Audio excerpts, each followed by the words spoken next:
মুখ্যমন্ত্রী বলেছেন যে মানুষের স্বার্থে আমি পদত্যাগ করতে রাজি আছি। ওরা হচ্ছে চেয়ার ফালতু ড্রামা। মুখ্যমন্ত্রী পদত্যাগ করবে, ওই জন্য কালীঘাট থেকে নন্দীগ্রামে লড়তে এসেছিল। আবার হেরে গিয়ে তারপরে শোভনদেব চ্যাটার্জিকে জ্যান্ত লোককে পদত্যাগ করিয়ে মুখ্যমন্ত্রী হয়েছে পিছনের দরজা দিয়ে।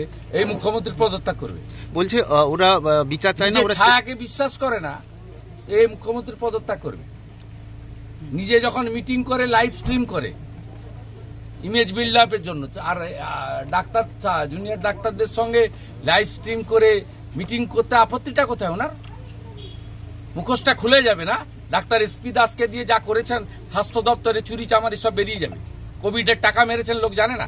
চা বাগানে চা তুলছেন, কখনো ঘাটালে শুকনো জায়গায় দাঁড়িয়ে জলে নেমে যাচ্ছেন, খিচমেরি ফটো, আর এখানে লাইভ স্ট্রিম। এত শর্ত কেন মানবো?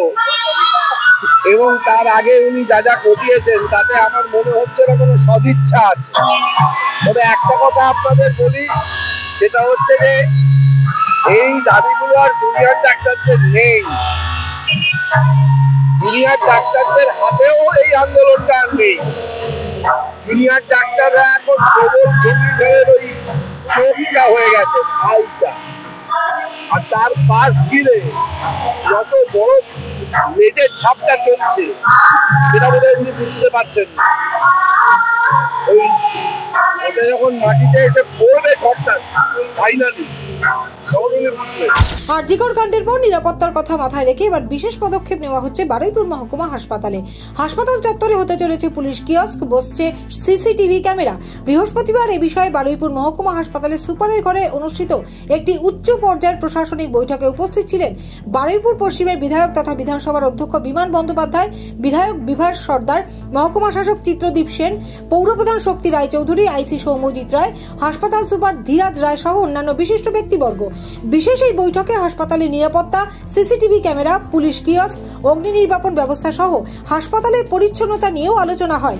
যে সমস্যাগুলির আশু সমাধান হবে বলে আশ্বাস দিয়েছেন বিধানসভার অধ্যক্ষ বিমান বন্দ্যোপাধ্যায়। 7টি চোরাই বাইক সহ হাতে নাতে এক ব্যক্তিকে গ্রেপ্তার করল অশোকনগর থানার পুলিশ। ধৃতের নাম সাইফুল ইসলাম। এদিন গভীর রাতে গোপন সূত্রে খবর পেয়ে তালসা উত্তরপাড়া এলাকায় সাইফুল ইসলামের বাড়িতে হানা দেয় পুলিশ এবং তারা বাড়ির পিছনে ত্রিপল দিয়ে ঢাকা 7টি মোটরসাইকেলের কাগজপত্র দেখতে চায়। তবে কোনো রকম কাগজপত্র দেখাতে না পারায় বা সেই প্রসঙ্গে সাইফুল ইসলামের কাছ থেকে কোনো সদুত্তর না মেলায় তৎক্ষণাৎ পাকড়াও করা হয় তাকে। সেই সঙ্গে বাজেয়াপ্ত করা হয়েছে ওই 7টি চোরাই বাইক। 5 দিনের পুলিশি হেফাজতের আবেদন জানিয়ে দ্রুতকে এদিন পেশ করা হয় বারাসাত আদালতে। রাজ্যে ক্রমশ বেড়ে চলেছে মাদক পাচার চক্রীদের রমরমা, আর তাদের সেই অসৎ উদ্দেশ্য ভেস্তে দেওয়ার জন্য বারংবার অভিযান চালাচ্ছে প্রশাসন।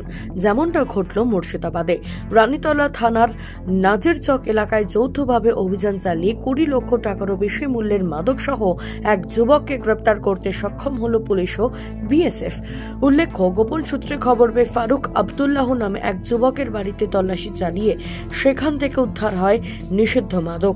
এই পাচার চক্রের সঙ্গে আর কারা কারা জড়িত তা জানতে তদন্তে নেমেছে পুলিশ। আজ সকাল থেকে সক্রিয় হয়ে উঠেছে কেন্দ্রীয় তদন্তকারী সংস্থা।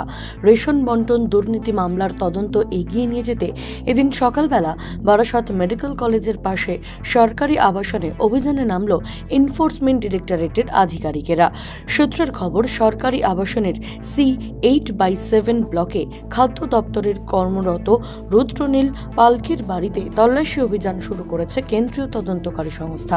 ইতিমধ্যে এই আবাসন চত্বরে কেন্দ্রীয় বাহিনীর জওয়ানেরা ঘিরে ফেলেছে এবং কাউকে ভেতরে প্রবেশ করতে দেওয়া হচ্ছে না।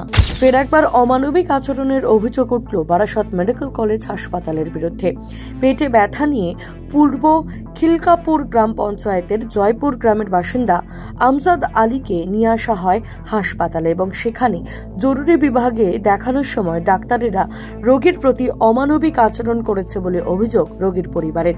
চিকিৎসার জন্য রোগীর আত্মীয়রা আমজাদকে বেসরকারি হাসপাতালে ভর্তি করার পর বারাসাত থানায় মেডিকেল কলেজের ডাক্তারের অমানবিক আচরণের বিরুদ্ধে লিখিত অভিযোগ দায়ের করেছেন। সরকারি কার্যালয় থেকে সাধারণ মানুষের প্রতি এরূপ অমানবিক আচরণের তীব্র কটাক্ষ করছেন আমজাদ আলীর পরিবারের সহ প্রতিবেশীরা। শান্তনু বিশ্বাস, সাব নাবিক নিউজ, বারাসাত। জয় হিন্দ।